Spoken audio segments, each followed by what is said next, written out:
Boa noite. Hoje, dia 13 de setembro de 2022. Aqui quem vos fala é o repórter do Portal Seixá, João Negromonte. Estamos aí com mais uma terça-feira, com convidados hoje sensacionais que irão falar sobre nutrição e endocannabinologia. A live tá bem legal. Boa noite, Rebeca, minha companheira. Boa noite, Sanzinha. Uma grande acompanhadora, digamos assim, das nossas lives, sempre está presente. Boa noite a todos aí que estão entrando na live.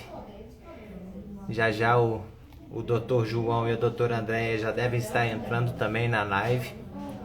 Assim que eles pedirem aqui a solicitação para participar, eu já aceito eles. Boa noite a todos.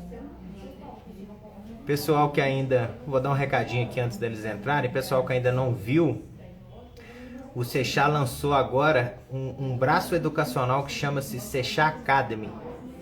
Então, o pessoal aí que tiver, médicos que tiverem interesse em participar e aprender como prescrever os compostos da cannabis, entrem no Seixá e cliquem lá na matéria. Já estão me chamando aqui. Boa noite, Cati, minha amiga maravilhosa. Dr. João já entrou. Já vou Andréia comparecer aqui, fazer a sua solicitação. Opa!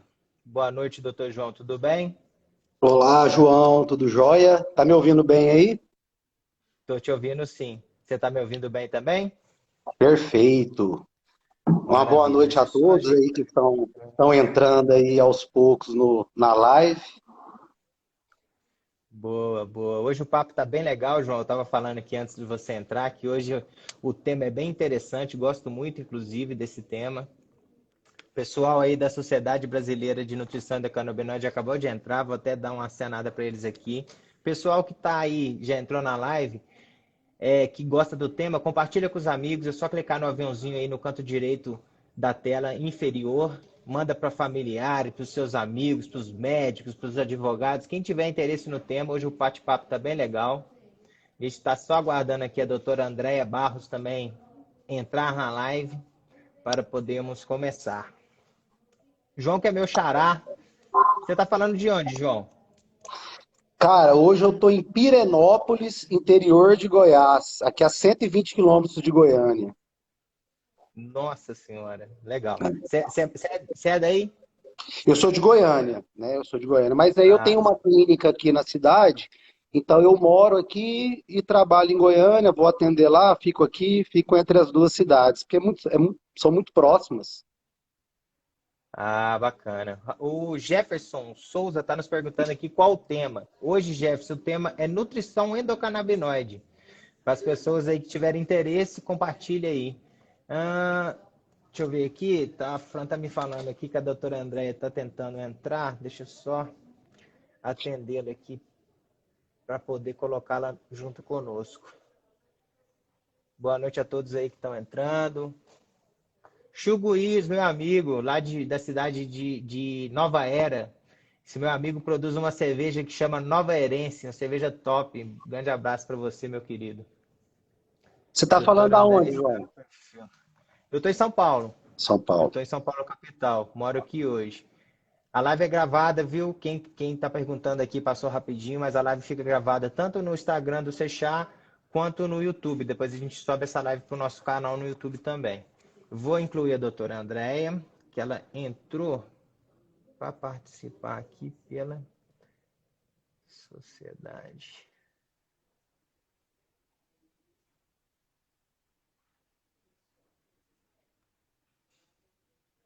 de nutrição. Ela entrou por aqui, eu convidei ela para entrar, ela já aceitou e pelo visto ela está só se organizando. Doutora Andréia, boa noite. Boa noite. Tem a Tudo bem com correria aí? você? Cheguei correndo direto para sua live. Que maravilha. Gente, primeiramente eu gostaria de agradecer pela disponibilidade de vocês atender o Seixá e me atender aqui. Então, em meu nome, em nome do Portal Seixá, muito obrigado, tá bom? Estou vendo aqui que o pessoal já está comentando. Agradeço a todos os comentários aí. E para começar, eu sempre faço uma pequena introduçãozinha e uma pequena apresentação sobre vocês, tá? Então, vou começar pelas mulheres, educado que sou. Hoje, estamos recebendo aqui a doutora Andréia Barros, que é presidente da Sociedade Brasileira de Nutrição Endocannabinoide.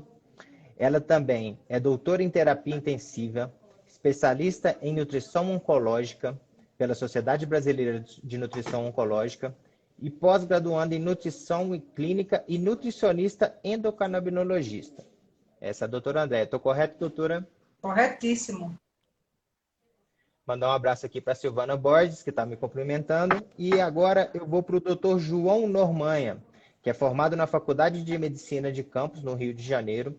Ele que é pós-graduado em Medicina Intensiva e atua na área de endocannabinologia. Além disso, é membro da International Cannabinoid Research Society. Falei correto, doutor?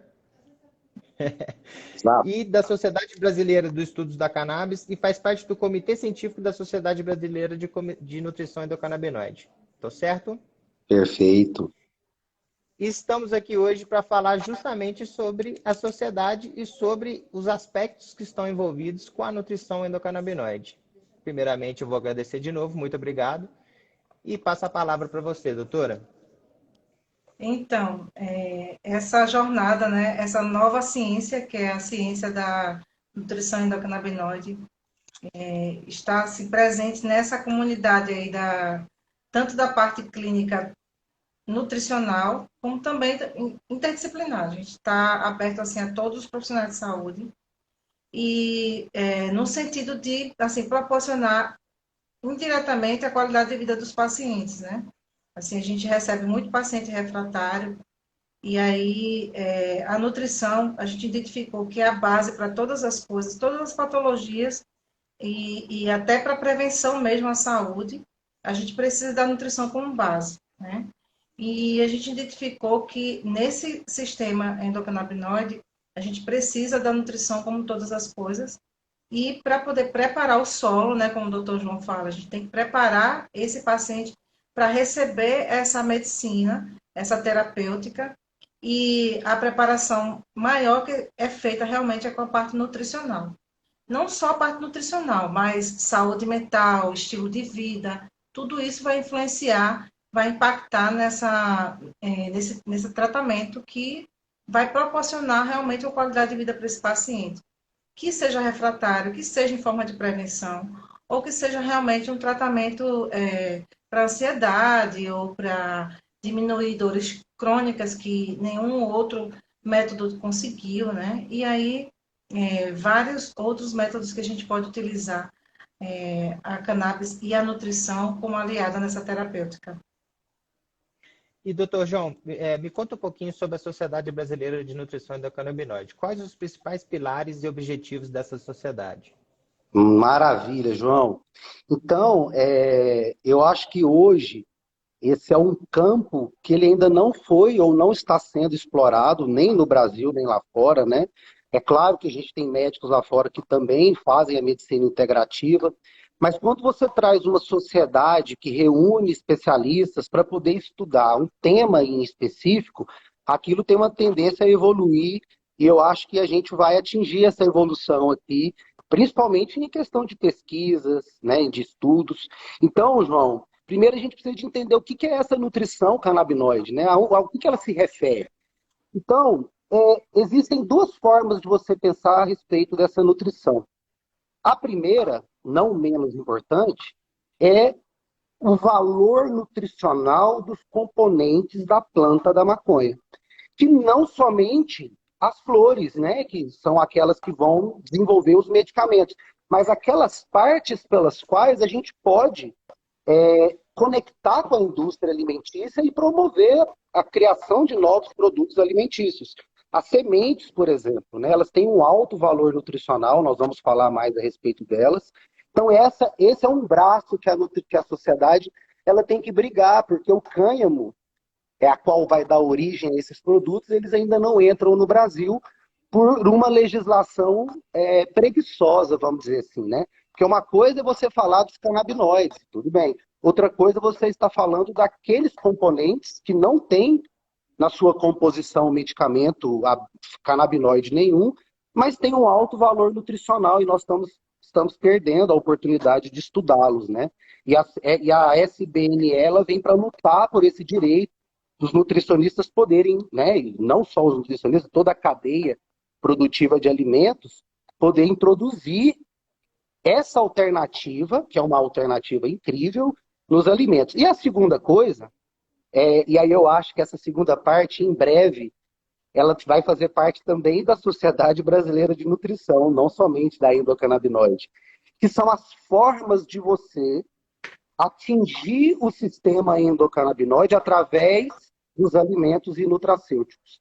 A gente chama eles de canabimiméticos. Então, quando você quer modular o sistema canabinoide, você tem a planta, que hoje é um direito do médico prescrever e do dentista, mas você tem alimentos, assim como beta-carotenoide, né? A gente tem uma lista enorme, né? As especiarias, várias substâncias que estão hoje dos vegetais, nos nutracêuticos, nas especiarias, que também modulam esse sistema.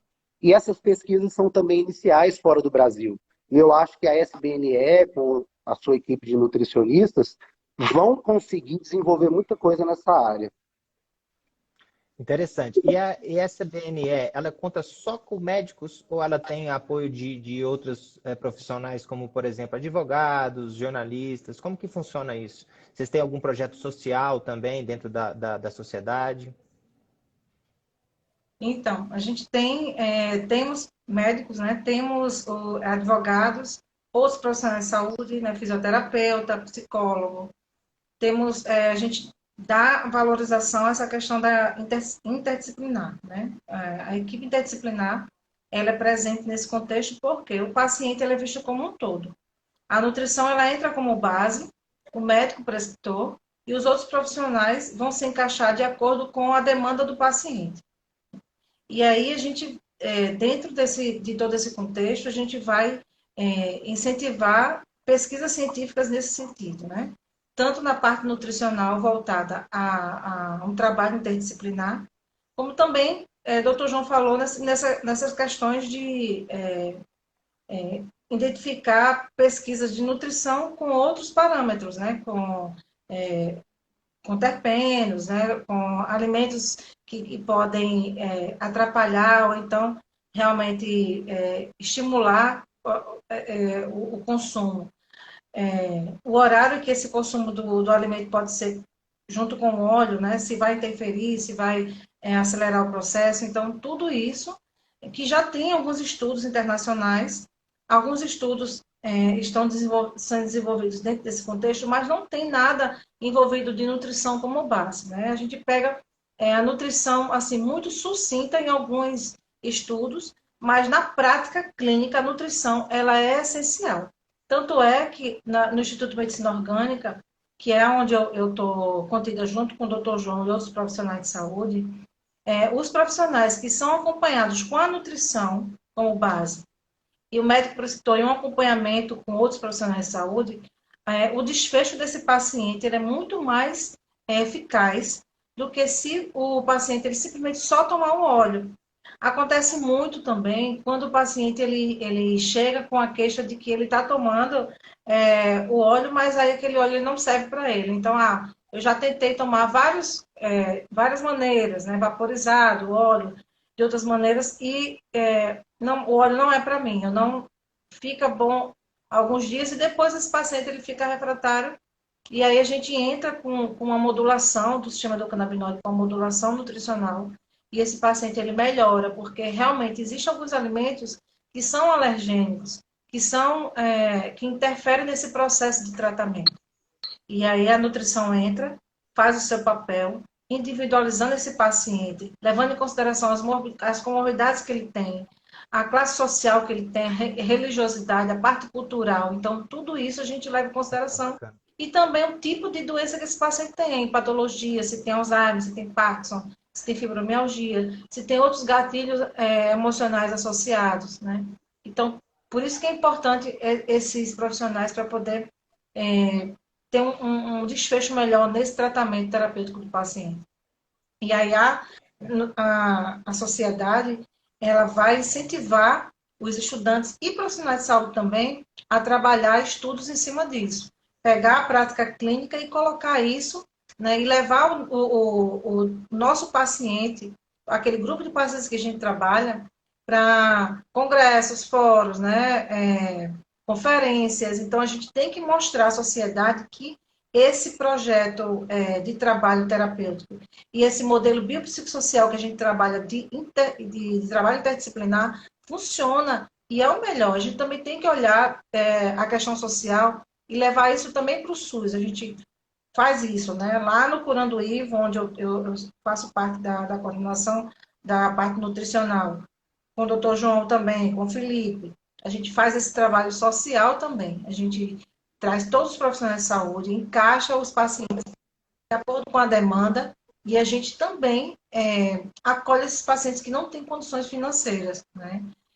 Fazendo esse link com o NASF, encaminhando para os municípios, para que eles possam tomar conta desses munícipes, e a gente faz todo esse trabalho também. E a sociedade ela vai trazer todo esse contexto, né? Fazendo congressos, incentivando os profissionais a aprender um pouco, e a gente também vai trazer novidades aí que também lá no final eu vou falar para deixar um gostinho aí para vocês, que é sobre uns consensos aí que a gente está preparando, está escrevendo algumas coisas, e a gente vai lançar, e vai ser bem legal. Que bacana, quando lançarem, nos comunique para a gente poder dar em primeira mão aqui no Sechar. Doutor, me fala uma coisa então, só para a gente entender aqui. Cannabis na nutrição, ela é um suplemento ou um superalimento? Eu preciso consumir a cannabis como alimento ou ela é um suplemento alimentar? Me explica melhor isso. Essa é uma pergunta que nem se você reunir todos os taxonomistas e filogenéticos do mundo, eles vão conseguir te responder. Mas existe, porque a gente fica tentando responder isso pensando de uma forma jurídica, pensando de uma... Mas se a gente fosse pensar na biologia, a planta da cannabis, ela deveria ser consumida como um todo, sendo pensado como um alimento, não porque a gente está inventando isso ou dizendo isso, porque isso já era feito pelos nossos ancestrais. Então, João, quando a gente, lá no começo, sim, uns 10, 15 mil anos antes de Cristo, quando a gente começou a se locomover como nômades, a gente só conseguiu quando a gente domesticou os animais e o cânhamo. Era a nossa única fonte de fibra, de alimento, de medicamentos. Naquela época não se distinguia o que era flor, o que era raiz. Não, eles faziam um consumo consciente dela, né? Não havia necessidade de discernir as partes. E existem algumas teorias, eu acho isso muito interessante, que se você for pensar, os principais canabimiméticos, ou seja, as principais substâncias que estimulam o sistema canabinoide, que não são os canabinoides, são especiarias. E aonde as especiarias elas nasceram? Elas nasceram na Índia. Então, a gente tem os primeiros relatos das especiarias na Índia. E aonde se encontra a origem da cannabis? Não é coincidência que algumas substâncias presentes na cannabis também estão presentes em algumas especiarias. O beta-cariofileno, por exemplo, está na pimenta, está na copaíba e está dentro da cannabis. E a gente poderia enumerar vários outros. Talvez exista uma correlação até evolutiva entre a cannabis como alimento, estimulando os receptores, e nisso, é claro, a gente já sabe que os endocannabinoides estão envolvidos no nosso metabolismo, na nossa... Para você ter uma noção do tanto que isso é importante, a hibernação dos ursos acontece devido ao sistema endocannabinoide. Ele é quem promove, é o sistema endocannabinoide que se modifica. Aquele urso, ele passa a ter um apetite aumentado por gorduras e ele passa a se alimentar, e o próprio sistema endocannabinoide, quando ativado, o CB1, quando estimulado de forma crônica, ele causa sobrepeso, a obesidade. E é isso que o urso faz. E aí, de repente, todos os níveis de anandamida desaparecem e ele hiberna. O metabolismo dele zera. E aí, quando ele vai perdendo gordura, o metabolismo da anandamida volta para ele poder sobreviver e não morrer. Então, isso que eu estou te falando, isso é uma pesquisa que foi publicada, e se isso faz uma influência nos ursos, né, que são aqueles que hibernam, você imagina na gente, né? Quando você pega uma pesquisa, para quem não sabe, nós temos dois receptores canabinoides, o 1 e o 2. Quando você estimula cronicamente o 1, ou seja, alguns alimentos ricos em ômega 6, açúcar, isso faz uma hiperestimulação indireta dos receptores CB1, você tem uma síndrome metabólica, desenvolvimento de diabetes, de obesidade. E quando você faz isso com o CB2, você estimula ele cronicamente, você tem o contrário. Você tem a perda de peso, você tem a melhora da resistência à insulina. E a cannabis é engraçado, porque o THC ele age igualmente nos dois, para ele não causar nenhum nem outro. O THC ele tem uma ação equânime sobre o CB1 e o CB2. Mas existem alimentos que você pode utilizar para estimular seletivamente aquele receptor. Um deles é o beta-cariofileno, por exemplo. Você vê a importância do metabolismo do sistema endocannabinoide da nutrição, isso é tudo coisa para ser estudada ainda, viu, João?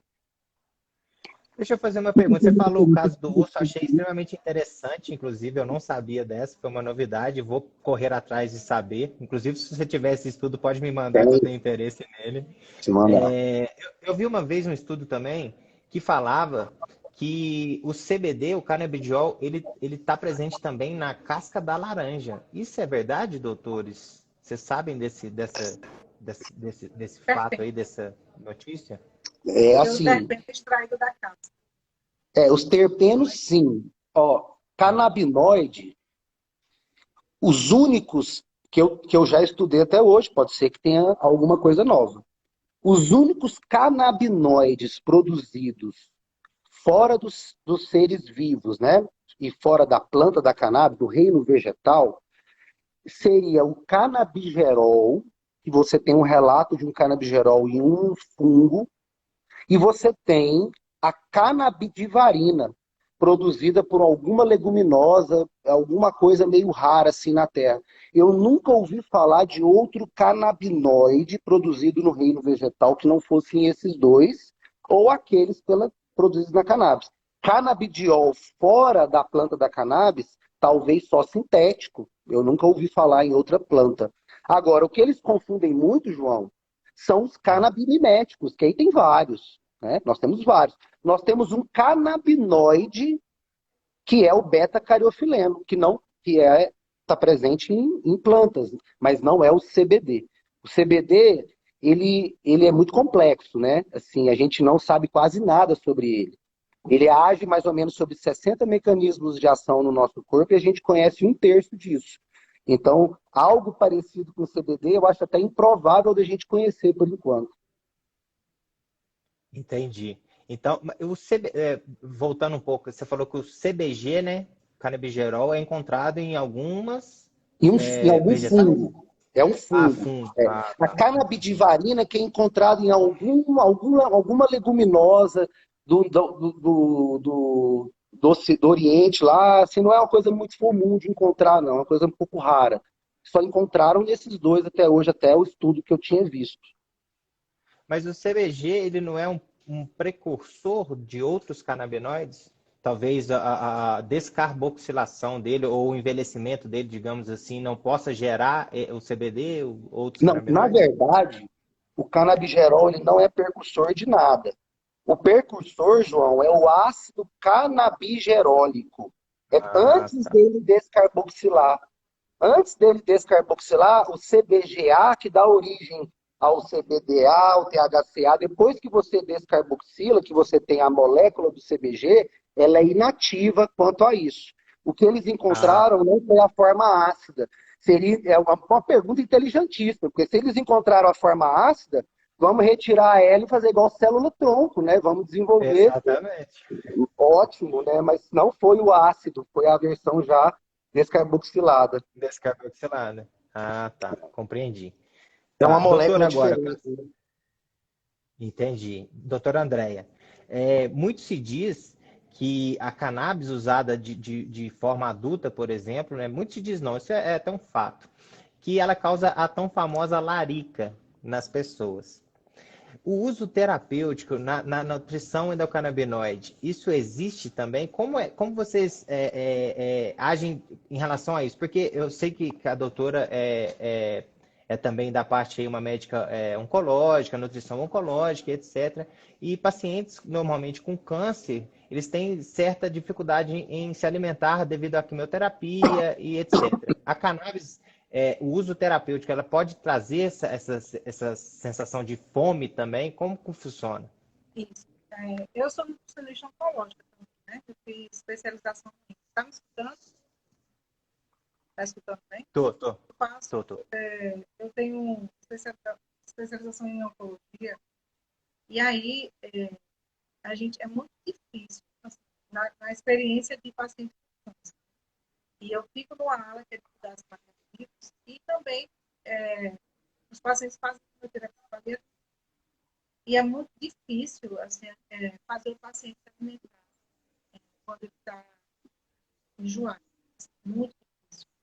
Muito difícil. Às vezes o paciente ele escuta o nome da comida, ele só escuta o nome frango, ele come. E às vezes, assim, a gente dá uma coisa mais cítrica, mais geladinha, né? E quando a cannabis ela entra de forma terapêutica, nisso aí tudo funciona. Eu tenho vários pacientes, não assim, do hospital de câncer que eu trabalho, no Pernambuco, mas que eles já trouxeram essa realidade de fora. São pacientes oncológicos e que utilizam a cannabis. Então, depois que a cannabis entrou na vida deles, eles conseguiram trabalhar o tratamento, né? Assim, porque para você vencer essa etapa, você tem que consumir um quantitativo de proteína específico. O que os estudos falam? Doutora, Se o paciente desculpa te interromper, mas estão falando aqui que seu áudio está ruim, está aqui ruim, no chat do... tá ruim, Tá dando uma cortada. Tá cortando, Você teria um será que se eu pegar foninho o de fone é ouvido? melhor? Sim, Ô, João, Tentar pegar um sim. fone aqui. tá. Fica tranquila, doutora. Eu vou trazer o nome aqui para você do que produz o canabigerol. Ah, Chama E aí, melhorou? Elicrisum Melhorou? umbraculégero. Melhorou? melhorou, doutora. Melhorou bem. Melhorou. Como E é que a... chama, doutor? Desculpa. Oi? Helicrisum umbraculigerum. Helicrisum é o que produz o canabigerol. Ah, tá. Sim, aí o que... Boa, E, já o que... buscou a informação. e Quem Chama, aí... conhece, doutor. procura aí. E aí o que acontece? A cannabis, ela melhora bastante essa questão da náusea, essa questão de evita pacientes que consumiam a cannabis, né? E tinham ainda questão com vômito na quimioterapia, é só a questão de também alinhar com a alimentação, né? Às vezes a gente come tanto com a alimentação, tem paciente que ainda fica enjoado, ainda vomita, mas aí a gente faz uma alimentação mais gelada, muda a consistência, muda o sabor, às vezes a tendência a consumir coisas mais doces, né? Retira alguns alimentos gordurosos e funciona. Mas existem alguns pacientes que só o uso da cannabis já melhora tudo isso. Melhora a questão do apetite e o paciente não tem náusea, não vomita. Então, assim, depende muito do paciente, de paciente para paciente, também o tipo de tumor, o tipo de tratamento, o tipo de quimioterapia, né? Porque, assim, a gente classifica, tudo bem que não existe quimioterapia branca, vermelha e preta, né? Assim, os pacientes eles que acabaram colocando esse nome na quimioterapia. Mas, às vezes, eles identificam o tipo de quimioterapia que eles estão tomando. Quando eu estou tomando a quimioterapia vermelha, eu fico mais enjoado. E aí, eu uso mais gotas de cannabis. E aí, quando eu estou usando a branca, eu quase não tenho enjoo, então eu uso menos gotas. Então, assim, eles acabam dosando, né, as gotas e também a alimentação ajuda bastante. Há uma instrução, né, para quem usa a cannabis medicinal, que eu acompanho, e pacientes com câncer, o tipo de alimento que ele deve consumir, porque o alimento ele também influencia em tudo isso. E o que que os estudos falam sobre a questão de um desfecho de um tratamento para quimioterapia e ele consumir 1,2 gramas a 1,5 gramas de proteína por quilo de peso. Geralmente, essa proteína o paciente ele não consome. Eu fiz um estudo lá no hospital que eu trabalho, no setor de quimioterapia e com um questionário de frequência alimentar, eu identifiquei, junto com meus estagiários, que o paciente ele só consome 0,8 gramas de proteína por quilo de peso. Então, assim, Nossa. isso é um impacto muito ruim no desfecho do tratamento. O que a gente percebe? Que esse paciente ele entra numa linha tênue e ele acaba tendo prejuízos de massa magra e ele pode não ter sucesso no tratamento. Né? Ele tem uma caquexia, anorexia, e aí a cannabis ela é maravilhosa nesse sentido. Né? Assim, eu já vi, se eu fizer se eu mensurar pacientes que fazem tratamento de quimioterapia e não usam a cannabis, só com questão alimentar ajuda um pouco. Não vou dizer que não ajuda. Existem algumas estratégias também funcionais, tipo com o gengibre. Existem alguns estudos, né, que o gengibre tem uma substância chamada gengirol, que também eu vi alguma coisa semelhante, eu ainda estou estudando sobre isso, que ele também tem uma substância que se assemelha com a cannabis, né, que é o canabigerol. E aí esse gengirol da planta, do gengibre, ele diminui esse enjoo e essa náusea do paciente que está tomando quimioterapia.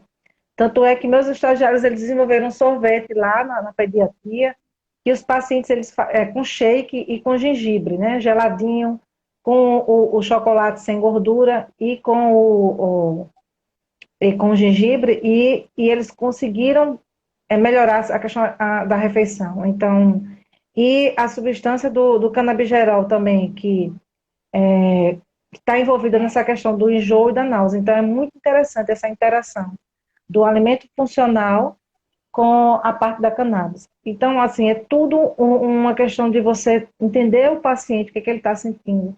Às vezes, só o escutar o paciente, a gente pode entender e ver um melhor desfecho para que ele possa ter um tratamento melhor, sabe? Ver as melhores opções nutricionais que a gente pode oferecer naquele momento. Às vezes, o paciente ele não tem condições realmente financeiras de bancar ou alimento ou alimento ou óleo. Então, às vezes, ele prefere o óleo. Mas, às vezes, o óleo ele não vai melhorar o paciente se ele não tiver uma base nutricional. Então, a gente tem que realmente fazer pelo menos um trabalho mínimo alimentar, pelo menos retirando alguns alimentos alergênicos e inflamatórios, né? E incentivar esse paciente a fazer hortas em casa, né? Ou então, utilizar alimentos mais in naturas. São orientações básicas que funcionam. Se a gente diminuir essa carga de industrializados, né? O paciente ele comer menos industrializado, retirar a questão do glúten, né? Porque a gliadina ela é inflamatória nesse processo. E se o paciente retirar a caseína, que é inflamatória, e aí tem outros alimentos que podem influenciar nisso aí, a gente vai ter sucesso no tratamento. E me diz uma coisa, doutora, antes eu queria mandar um abraço aqui para o Cassiano, da Abraço, que eu vi que ele entrou na nossa live aqui, grande parceiro nosso, um grande abraço. E me diz uma coisa, existe algum canabinoide que seja contraindicado nesse caso, por exemplo, de pacientes oncológicos? Sim, eu não posso responder isso aí, doutor João que pode me falar, assim, até agora, até esse momento, todos os pacientes, como prática clínica, paciente que chega para mim, que não usava a cannabis e hoje usa e faz tratamento, só sucesso, nada a reclamar, nada assim, só melhoras. E a prática clínica ela é essencial para a gente montar também pesquisas científicas, né? E Exato. então, assim, eu não sei se realmente há complicações, o doutor João pode me responder melhor, mas eu tenho visto a olho nu com meus pacientes que assim, só melhora, né? Só sucesso, Até agora é só alegria. Você só saberia, alegria. doutor, se tem algum canabinoide que não seja indicado nesses casos, que o paciente talvez não responda da maneira, digamos, eficaz, como se é esperado? A relação entre os fitocannabinoides e alguns cânceres ainda não foi muito bem esclarecido, né? Só que existe uma coisa diferente na cannabis, porque ela é um medicamento, eu falo que ele anda para trás, porque ele vem antes da fase 1 de pesquisa médica, ele já veio na fase 4, que é quando ele está disponível no mercado. Então a cannabis, ela correu contrária nas pesquisas, né? Então a gente sabe de muitas coisas, mas muita coisa há para ser estudada. Uma coisa que é uma contraindicação, isso é um consenso, é que o paciente que está fazendo uma imunoterapia, então ele está no processo de uma imunoterapia, não é aconselhável ele utilizar os fitocannabinoides durante a imunoterapia, porque não se faz duas imunoterapias concomitantes, e o tratamento com a cannabis é uma imunoterapia. Agora, as quimioterapias, as radioterapias, isso até então, o que tem demonstrado as evidências é que é muito positivo, né? Tanto que no Canadá, quando você tem um paciente em tratamento quimioterápico, ele automaticamente passa a ter uma autorização para poder se tratar com a cannabis.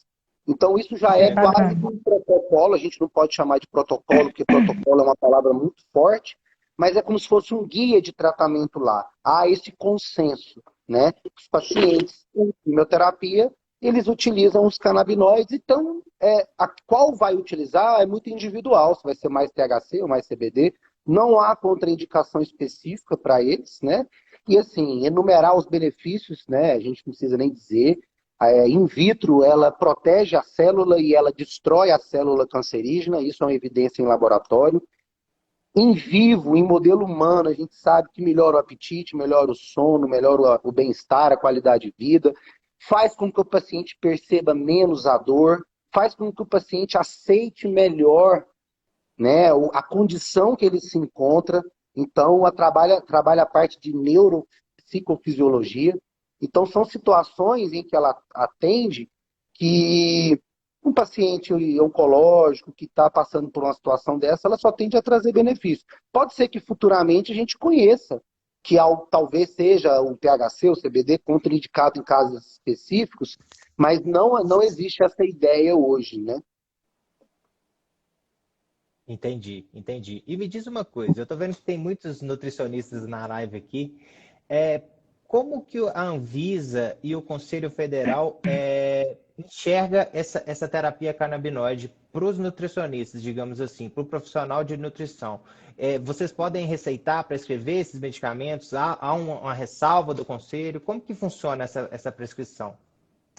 Então, não podemos prescrever, né? Ainda. Mas como o doutor João falou no início, que a semente de cannabis mesmo, ela não tem contraindicação para nós prescrevermos, porque é um suplemento, né? Tipo, 40 países, mais de 40 países utilizam a planta como um processo terapêutico, e é uma planta, gente, é uma punk, né?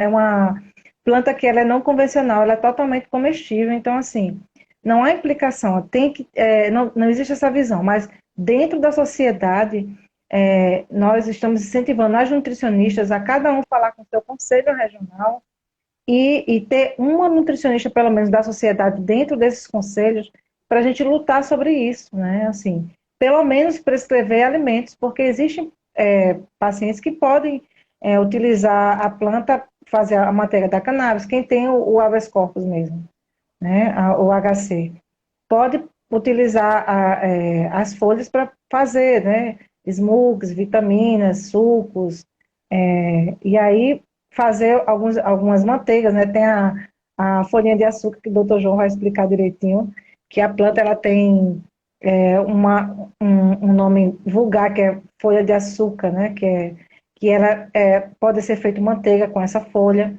que ela tem muito tricoma, e ela é rica em que, doutor João, diga aí? Uma em THC, em CBD. Então, assim, tem nessa parte nutricional, alimentar, de preparar, eu nunca preparei, não. Ainda farei lá com o Felipe, lá no Curando Livre. Mas eu sei que existem muitos produtos alimentícios lá fora que eu gostaria sim de prescrever para meus pacientes, principalmente as sementes, né? As sementes têm o leite da semente de cânhamo. Tem muitos produtos, né? Os hemps aí por aí. Existem vários produtos com a semente. E a semente, ela é um produto que é vegano. Tem uma nutricionista vegana aqui, que ele é riquíssimo em proteína, em ômega 3, magnésio, zinco. Então, ela tem vários nutrientes, a semente. Ela pode ser, sim, uma suplementação até para quem não consome nada animal. Né? E aí, tipo, uma colher de sopa de semente, ela tem mais de 10 gramas de proteína. Então, assim, você pode consumir três colheres de sopa de semente de cannabis e você está conseguindo em 2 colheres, praticamente, ou 3 colheres, o quantitativo de proteína que você precisa por refeição. Então, isso é muito interessante, né? Ela é riquíssima em lipídios, são gorduras que são boas. Lembrando que o ômega 3 que está dentro da semente, ela precisa ela sair da casquinha, né? Porque tem a questão da semente com casca e a semente sem casca. Então, como a linhaça tem ômega também, é rica em ômega, você tem que esquentar um pouco a casca, então, emulsificar ou retirar a casca para poder você consumir o ômega 3 que está dentro da semente. E aí, todas essas estruturas aí de preparo, a nutricionista, ela endocrinologista, ela entende e passa para o paciente da maneira correta. Até com brasileiros ou até estrangeiros que moram fora, que não sabem consumir o quantitativo de sementes por dia, ou farinhas, ou leite de semente de cânhamo, de cannabis, a gente vai instruir dentro do quantitativo de nutrientes que tem, porque você não pode simplesmente só porque faz bem consumir demasiadamente, né? Mas pela questão realmente nutricional e proteica, porque existe um quantitativo de vitaminas e minerais que a gente consome por dia e de proteína também. A gente não pode exacerbar isso, que a gente vai estar jogando dinheiro fora, a gente pode investir em outros nutrientes também, frutas, verduras, né, que tem todas as cores, elas têm um sentido, né, elas não estão ali à toa. A gente precisa daquelas cores, né, daquelas frutas, porque existem nutrientes ali e que vão interagir com outros alimentos e também com a cannabis, com o tempo. E a gente precisa incentivar as pessoas, esses profissionais que estão lá, dentro desses conselhos, a abrir um pouco de espaço, não só para a nutrição, mas pessoas de várias áreas aí que podem, assim, ser uma mão na roda aí para utilizar a cannabis sem preconceito, né? Eu acho que tem muito preconceito também aí nesse contexto. Eles acabam misturando as coisas, sabe? Eu fiz esses dias, fazendo só um hiato na fala da doutora, esses dias eu fiz uma matéria no Seixal, esses dias não, deve ter alguns meses para trás, que eu vi alguns estudos e alguns artigos falando que a proteína da semente de cânhamo se não a melhor, é uma das melhores proteínas do reino vegetal. Eu achei isso muito interessante, que ele faz uma comparação no artigo que eu li sobre os leites de vegetais, né? Para veganos, para vegetarianos. E ali fala que o da cannabis, o do cânhamo, é o melhor leite que tem, devido às suas propriedades nutricionais. Eu achei muito Bem interessante. superior. Bem É superior. bem Bem superior, superior às exatamente. outras. Primeiro porque a proteína que você tem dentro da semente, ela é a mais hipoalergênica das vegetais. Ela é a mais biodisponível. O que isso quer dizer? É aquela que absorve mais no intestino, né? Mais do que couve, do que brócolis, do que ora pronobis, do que todas elas. E o outro fator é que você consegue, através de melhoramentos, um produto muito puro em proteína. Então você extrai a fibra, extrai a parte de carboidrato, a parte de gordura e você tem quase que 90% de pureza em proteína. Então você pode fazer um whey protein com pouco produto alergênico. Você pode fazer suplementos, né? Então, a proteína que você tem ali, sem contar que tem todos os aminoácidos essenciais, e tem, olha isso, a proporção entre o ômega 3 e o ômega 6 é comparável ao da sardinha e do salmão. Então, é difícil de Caramba. você ter no reino vegetal uma concentração dessa, uma proporção dessa. Então, é um alimento riquíssimo que poderia estar crescendo. Em relação à prescrição dos nutricionistas, não somente esse conhecimento eles detêm, mas talvez, e não vai me ser estranho, se o canabidiol ou o cânhamo, o hemp, com menos de 0,3% de THC, ele fique livre para prescrição, e aí o nutricionista ele vai deter o conhecimento para fazer aquilo de forma técnica, né? Porque vão haver. Porque hoje esse é o problema nos Estados Unidos. Você tem um monte de produto de cânhamo, mas você não tem profissionais. Você, na época, não tinha profissionais preparados para isso. Então, uma pessoa ela não tinha para quem perguntar o que era o cânhamo, o que é o hemp. Isso faz bem, faz mal? Não tinha. Ele perguntava para o médico, até num país legalizado, e ele não obtinha resposta em 80% dos médicos. Essa taxa continua alta lá. Aqui no Brasil, a gente pode levá-la para 95%, né?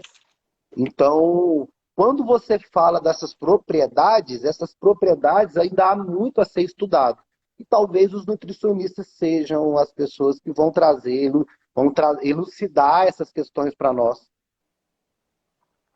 Doutor, inclusive eu tenho uma pergunta referente a isso para vocês aqui. Agora eu quero saber a opinião pessoal dos dois. Mesmo com tantos estudos, com tanta informação que a gente, principalmente hoje aqui na live, vocês estão passando para a nossa audiência aqui, que é muito, muito interessante e especial esse conteúdo, por que no ponto de vista de vocês ainda existe tanto preconceito, tanto por parte da classe médica, que ainda são poucos os médicos que acreditam e prescrevem a cannabis no Brasil. Eu tenho um dado aqui de 550 mil médicos prescritos no CFM, no Conselho Federal de Medicina, apenas 2.400 prescrevem a cannabis no Brasil. Ou seja, 0,5% dos médicos prescrevem. É um mercado que ainda pode se desenvolver? Claro que pode. Mas por que, no ponto de vista de vocês, ainda existe tanto preconceito por parte dessa classe médica e por parte também dos nossos legisladores, da classe política? Eu acho assim, tem certas coisas, João, que funcionam igual papel. Depois que você amassa, cara, para desamassar é difícil. Nós vivemos numa sociedade que ainda existem pessoas que têm preconceito com negros, com pobres. Você imagina Verdade. com uma planta diabólica, né? Maligna. Então, você não precisa de ir nas classes mais baixas, não. Isso aí é universal. Você tem pessoas das classes altas, classe baixa, classe média. As pessoas elas têm preconceito por natureza. E quando você mancha a reputação de algo, para você reverter aquilo é complicado. Nem se você juntar médico, nem se você juntar cientista, nem se você juntar o do Siddhartha Ribeiro, Elisaldo Carlini. Não é suficiente. Você entendeu? E eu tenho um amargo no coração que é um dado que eu vou dar que é até triste, né? Se você 30% das crianças que nasceram com epilepsia refratária não melhoram nem com o uso da politerapia medicamentosa, ou seja, 3 medicamentos anticonvulsivantes, é o limite. Posterior a isso, quando essa criança ela ainda apresenta crise convulsiva, o próximo passo, João, chama-se calosotomia, que é você desconectar o cérebro, o lado pelo qual está gerando essas crises. Esse procedimento, ele em geral, ele compromete a independência desse indivíduo. E pasme, 50% de sucesso um procedimento como esse. Você ainda vai ter crianças apresentando epilepsia, mesmo com a calosotomia. É o procedimento cirúrgico, doutor? Ser cirúrgico, feito por um neurocirurgião. Na década de 80, o Dr. Elisaldo Carlini ele demonstrou para nós que o CBD ele tem uma eficácia de 85% no controle dessas crises. Aí eu te pergunto, de lá para cá, quantas crianças deixaram de usar o CBD e passaram pelo procedimento de calosotomia? Que hoje provavelmente são vegetais, vivem presos numa cama, ou numa maca, ou numa cadeira de roda, e continuam tendo crises, né? Então, isso é um dado que eles se tornam aqueles que são contra, ou eles entram na classe dos ignorantes, torce para entrar nessa classe, ou você vai entrar na classe dos mórbidos, né? Porque você saber de um fato desse, e mesmo assim você ser contra, eu acho isso um absurdo, né? E é o que o Conselho Federal de Medicina faz.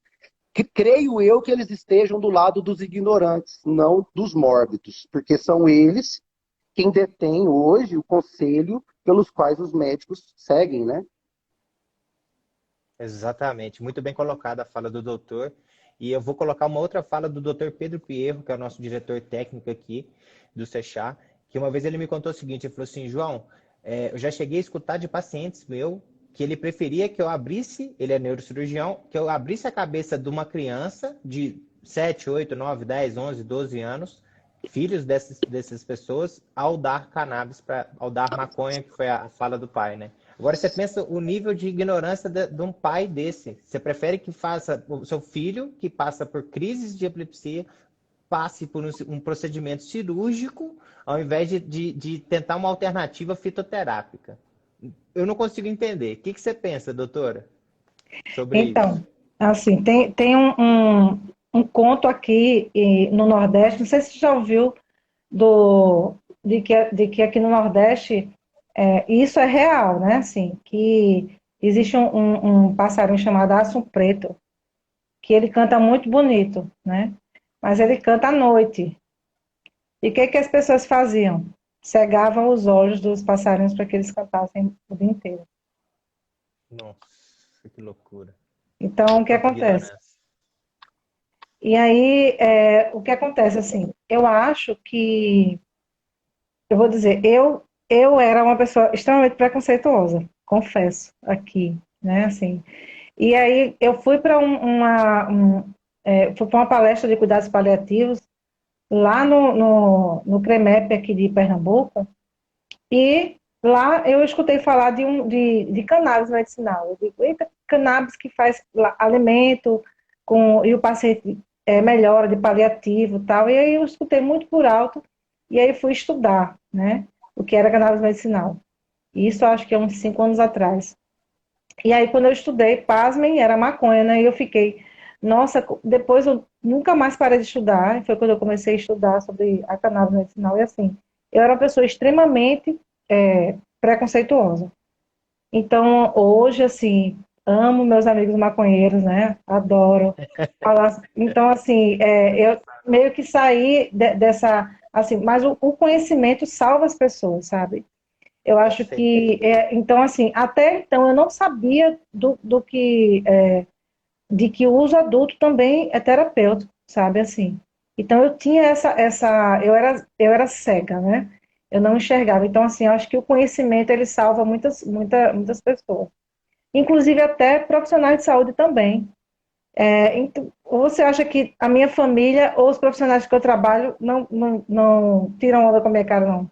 Me chamam, chegou a Andréa maconheira, tal, né? E olha que eu nem É fumo. um estigma, né, doutora? É um Não, estigma que pois é. fica preso às pessoas, E né, que aí, trabalham com a então, planta. assim, e às vezes a pessoa, e eu falo e falo, e falo cientificamente, falo das práticas, e hoje pessoas que criticavam lá atrás, hoje usam para os seus pais, me procuram para os filhos. Então, eu tenho pessoas que no início me criticaram e que hoje usam, sabem do benefício e usam em algum familiar e está dando certo e passa para outras pessoas. Eu acho que o conhecimento é a chave de muita coisa, o conhecimento profissional. Por isso que é importante a gente ter profissionais que estudem e façam ciência e descubram novas ciências, como a nutrição endocannabinoide, né? Assim, e essa parte nutricional também foi uma pegada da oncologia, tipo, eu sou especialista em oncologia, estudava essa parte da conduta nutricional. Então, eu utilizei a conduta nutricional dentro dos meus conhecimentos para fazer a modulação desses pacientes. Ora, e deu certo. E quando a gente foi procurar nos estudos, já existia essa modulação intestinal, já existia essa conexão do cérebro e do intestino junto com a cannabis, e a gente foi descobrindo o quê? em estudos não aqui no Brasil, fora. E aí, só que a nutrição muito sucinta, e quando a gente colocou ela em prática e aplicou nos pacientes, deu certo. E quando a gente vai passando essa, essa informação, vai proporcionando qualidade de vida aí e ensinando os profissionais e desmistificando, né, o preconceito. A gente desmistifica o preconceito com informação de qualidade, sabe? Exatamente. E é aquela Exatamente. frase do Felipe, né? Não, não espere precisar para apoiar. Não espere Eu ia precisar para falar isso apoiar. agora, doutora. Eu ia falar isso agora.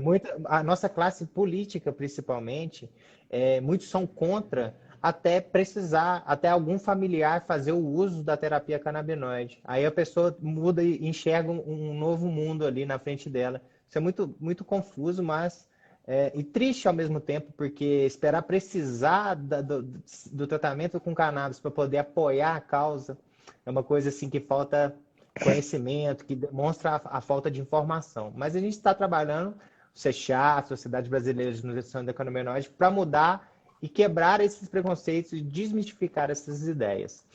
Gente, eu poderia ficar aqui com vocês a noite toda conversando, porque o tema me chama muita atenção e eu gosto muito. Mas, infelizmente, a gente só tem 1 hora de live. E a Que gente tem pena. 3 minutinhos agora finais. Então, vou fazer o seguinte: vou abrir o microfone do SECHA para a doutora Andréia primeiro, depois para o doutor João, para vocês darem o recado de vocês e falar o que vocês quiserem falar, tá bom? Então, eu quero só agradecer o convite, assim, foi muito rico, é um prazer. Quero vir aqui mais vezes, viu? Já estou me autoconvidando, É porque claro. é um assunto, assim, que 1 hora é pouco, e só agradecer e convidar os profissionais de saúde e outros profissionais, assim, que é interdisciplinar, né? Entrem lá na sociedade, a gente vai ter muita coisa legal lá. Vamos ter consenso de nutrição endocannabinoide, vamos ter livros, vamos ter instruções, cartilhas, né? Vamos incentivar profissionais, tipo, linhas de profissionais específicas por patologia, como existe médico cardiologista, médico dermatologista, vamos ter nutricionistas específicas para Alzheimer, para Parkinson, para fibromialgia, então a gente quer montar essa linha de nutricionistas trabalhando bem especificamente para proporcionar qualidade de vida nesse contexto aí, aliado à terapia canabinoide. Tá bom? Eu quero agradecer, um cheiro pernambucano para vocês, e eu passo a palavra para o doutor João. Também queria agradecer, queria deixar uma mensagem que o nosso sistema endocannabinoide, ele é modulado por tudo aquilo que nós nutrimos, seja pela via oral, seja energeticamente, seja pelos olhos, pela consciência, pelas ideias. Então, quando a gente fala de uma saúde biopsíquico-social, isso está envolvendo tudo aquilo que modula o sistema endocannabinoide, que não necessariamente é a planta, né? Então, nós precisamos nos preocupar com aquele ambiente que a gente vive, né? Lembrando que nós não somos somente o que a gente come o que a gente é também. Então, Bom, esse ciclo, ele tem, como a gente fala, solo saudável, cérebro saudável. Então, esse olhar, ele tem que emergir junto com a terapia canabinoide. Porque aí a gente vai ver resultado, igual nós vemos de algumas pessoas que publicam, os sucessos, é porque as pessoas elas não somente se ligam a um tratamento como tomar um remédio qualquer. Quando a pessoa se preocupa com essa mudança do estilo de vida, a nutrição passa a ser geral. A gente consegue bons resultados, vamos dizer assim. E eu queria agradecer, João, também. Quando quiser a gente ir de novo, é só chamar.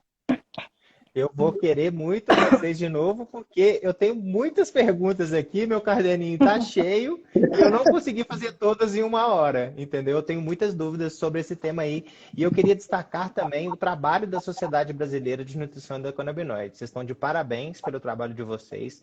É gratificante poder ver que tem pessoas lutando por essa causa também, que é de extrema importância. O doutor e a doutora colocaram muito bem aqui. Sobre todos os aspectos da nutrição relacionada aí com a endocannabinologia. Gente, muito obrigado, tá? Mais uma vez eu queria agradecer em meu nome, em nome do Seixá, pela presença de vocês, pela disponibilidade de tempo que vocês tiveram com nós aqui, pelo carinho. E vamos marcar mais lives e mais bate-papos e entrevistas para a gente saber mais e mostrar mais desse ecossistema para os nossos acompanhantes, aí, para os nossos telespectadores e leitores também. Tá bom, pessoal? Muito obrigado. Uma boa noite a todos e espero vê-los novamente. Tchau. Tchau. Tchau, tchau. Obrigado, gente. Tchau, tchau. Boa noite. Um Boa cheiro, noite. como diria a Um doutora. cheiro. Tchau, tchau. Até a Obrigado. próxima. Até.